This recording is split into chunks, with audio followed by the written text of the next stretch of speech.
Every brother loves to make his little sister happy. Nasty.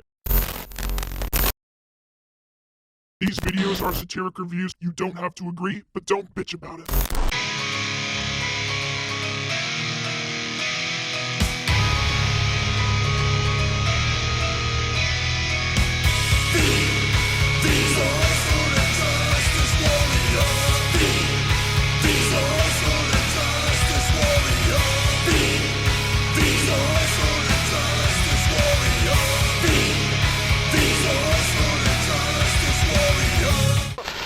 I hate this channel. Hey there, I'm a social injustice warrior, Infuso. And what is it with Vince McMahon's obsession with well, for lack of a better word, familial bonds? The man once made Ken Shamrock's girlfriend play his little sister and then asked them to do a relationship angle, which, thankfully, they declined. He asked his pregnant daughter, Stephanie, to do a story in which it was revealed that either he or his son Shane was the real father of her unborn baby. And thankfully, she declined. And in 2008, he paired Paul Burchill with his kayfabe sister, Katie Lee Burchill. Then asked them to do the Shamrock gimmick, and unfortunately, they did not decline. Paul Burchill returned to the company after 3 years away from it in 2008. Returning not as an enforcer or a pirate this time, but as a dude who really loved beanies.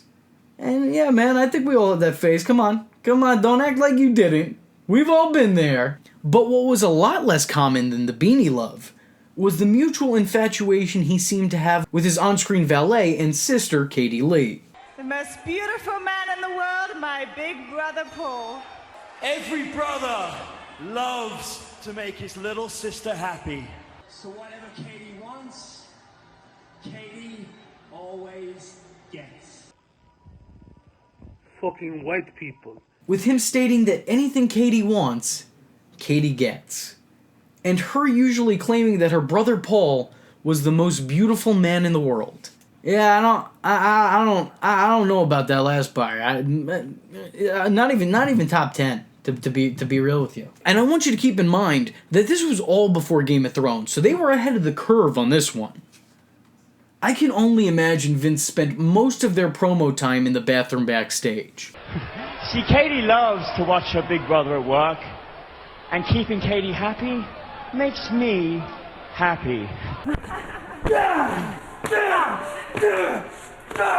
See? You stay away from him. What are you gonna do? Follow your predecessor and dress up like Wonder Woman? Well, no, Paul, I think she may look cute in a Wonder Woman outfit. As Big Brother likes to say, whatever Katie wants, Katie always gets. So who am I to disappoint my baby sister? They worked on SmackDown, Raw, and later ECW, but most of their time on all the brands consisted of pretty blatant references or innuendos to the two being closer than your average family. Well, you know, unless you live in the South.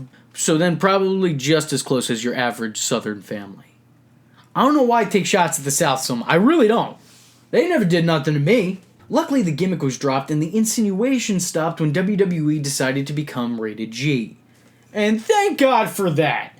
I don't want to see where this was going, though I do have a brief idea. So I got a couple boys in the studio put together an artistic recreation of where this storyline would have eventually led. Tell me what you think. With each other? Is he your stepbrother at least, or a adopted or something? No reply. So it's real. Oh my God. But what I find really interesting about this is that neither Paul nor Katrina, who played Katie, have found this gimmick incredibly distasteful. And they both seem to be really into this angle. Well, it's 2020 when this is finally going to be released, so I don't want kink shame, alright? It's a new world that we're all living in. The incest angle. Somebody came up with the idea, and I went, I love it. Well, I honestly thought it was a fabulous idea. And I was disappointed that we didn't really sort of go with it, because I think if you do it right, it can be fantastic. And it's kind of hot and edgy. What? What? What? What? If you watch The Crow, Yeah. you know, the main bad guy and his sister, they got a weird kind of, you know, and it's implied that there's more going on. But let's be real with each other here. The real saying shouldn't have been, whatever Katie wants, Katie gets. It should have been, whatever Vince McMahon wants, Vince McMahon gets.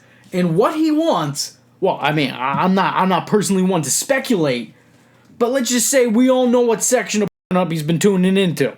I'm just gonna leave it there, and y'all can conclude whatever you want. Take what you want from that. That is all I gotta say. I wouldn't have done it. I don't know why you, but man, the man's an innovator. He wanted to try something that's never been done. Oh no, wait, I'm sorry. He wanted to try something that should have never been done. Well, let me tell you something, brother. You're watching the social injustice warrior, Infuso's channel, dude. So if you like the words that came out of his mouth hole, and you too want to become a VTard, don't forget to like and subscribe, and click that little bell icon to get updates and notifications. Ooh, tell him what up, Mach. Ooh, yeah. Follow the man on Twitter, yeah, because we all know it's not stalking if it's on the internet, yeah. Join the madness by joining the Discord, and if you have a moment of time and a free $1 to spare, head over to the SIJW's Patreon, dig it, where you can request videos, get exclusive videos, and early access to content, yeah. Or go down to PayPal, where you can buy the shirts, brother. But most importantly, just remember, if you're not tuning in, then you're missing out.